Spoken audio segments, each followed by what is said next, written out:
नमस्कार विद्यार्थी मित्रांनो, मी प्राध्यापक चेतन पाटील आज तुमच्या समोर घेऊन येत आहे नवीन टॉपिक। त्या टॉपिकचं नाव आहे बॉड मास।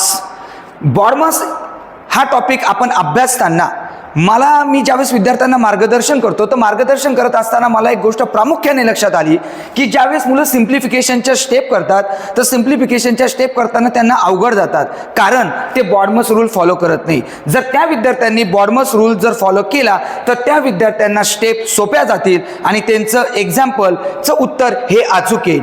तर सगळ्यात पहिल्यांदा आपण बॉडमस रूल्स काय तो समजून घेऊया। तर बॉडमसचा पहिला असतो B for bracket, O for of, D for division, M for multiplication, A for addition आणि S फॉर सबट्रॅक्शन। मग बॉडमस रूल फॉलो करत असताना ज्यावेळी तुमच्या समोर स्टेप असतात तर बऱ्याचशा विद्यार्थ्यांना कळत नाही नेमकं डिवायडेशन केलं पाहिजे, मल्टिप्लिकेशन केलं पाहिजे, ॲडिशन केलं पाहिजे, सबट्रॅक्शन केलं पाहिजे की ब्रॅकेट सोडला पाहिजे। पण जर तुम्हाला सगळ्यात महत्त्वाचं जर उत्तर अचूक यायचं असेल तर बॉडमस रूल फॉलो करत असताना सर्वात प्रथम आपण ब्रॅकेट सॉल्व केला पाहिजे। तर ते बॉडमस रूल कशा पद्धतीने फॉलो करतात ते बघूयात। तर सगळ्यात पहिल्यांदा 36 as it is divided by 6 as it is, 6 into 3 as it is plus as it is 2चा square as it is minus बॉडमसचा जो पहिला बी आहे, बी म्हणजे ब्रॅकेट, म्हणजेच आपल्या त्या सिम्प्लिफिकेशनच्या स्टेप करत असताना सगळ्यात पहिले आपला ब्रॅकेट सॉल्व झाला पाहिजे। मग ब्रॅकेट सॉल्व करत असताना 3 + 5 त्याचं आन्सर येतं 8। त्यानंतर पुढची स्टेप अभ्यासत असताना आपल्याला पुढच्या स्टेपमध्ये ब्रॅकेट हे दिसत नाही। त्यानंतर दुसरं येतं ऑफ, पॉवर ऑफ ऑफ। मग पॉवर ऑफ ऑफ मध्ये इथं स्क्वेअर आलेला आहे, म्हणून पहिल्यांदा ब्रॅकेट सोडल्यानंतर आपण त्या स्क्वेअर सोडणार आहोत।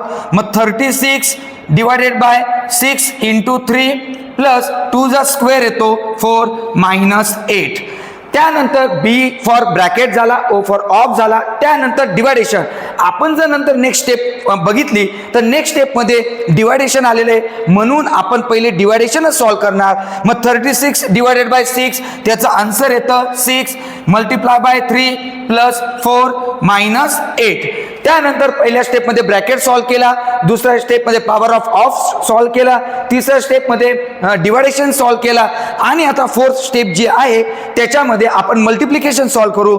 6 + 3 6 into 3 18 प्लस 4 मायनस 8। त्यानंतर मल्टिप्लिकेशन झाल्यानंतर आपण जाऊया ॲडिशन कडे। मग 18 + 4 येतात 22 मायनस 8 आणि शेवटी त्याचं आन्सर येतं 22 मधून जर 8 गेला तर त्याचं आन्सर येतं 14। म्हणजेच या सगळ्या स्टेप अभ्यासत करत असताना आपल्याला बॉडमस रूल जर तुम्ही फॉलो केला तर सिम्प्लिफिकेशन मध्ये जे पण तुम्ही एक्झाम्पल सॉल्व करतात ते तुम्हाला अशा पद्धतीने सॉल्व करावे लागतील जेणेकरून तुमचं उत्तर अचूक येईल आणि पुढच्या ज्या काही सगळ्या गणितीय क्रिया असतात त्या गणितीय क्रिया अत्यंत सोप्या होतील।